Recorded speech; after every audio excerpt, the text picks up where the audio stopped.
When I first saw someone draw on the iPad, I was like, this is so fun. And so I couldn't wait to learn more about how to do that.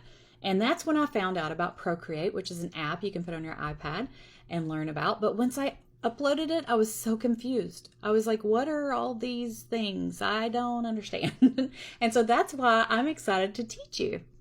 So I'm going to try to break it down for you. When you click on this right here, it's like two little pieces of paper, okay? And that's called layers, which you can see right here. And all of these different things I have are different layers. So let me just kind of show you an example. When I click on this, it takes away that. So I drew that on a layer. Okay, so just to demonstrate, let's pretend like you drew these here, okay? And then on another layer, you drew this. So it's kind of like you have two pieces of paper. That's kind of like what these little things are. So you have two layers, right?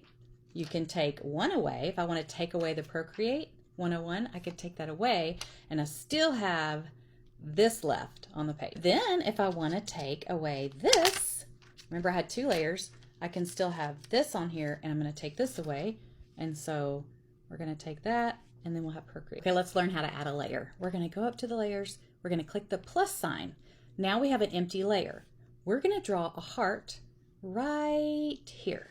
Okay, and I'm going to drop color in and look. Well, we're going to go to our layers and they're all on separate layers, like pieces of paper on top of each other. We want to move this down underneath all of those so it shows up behind it. We can still read our words and we can still see the heart.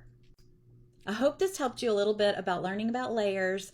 Can't wait to see you in the next video. Make sure you're following and you can learn about my membership. Stay tuned.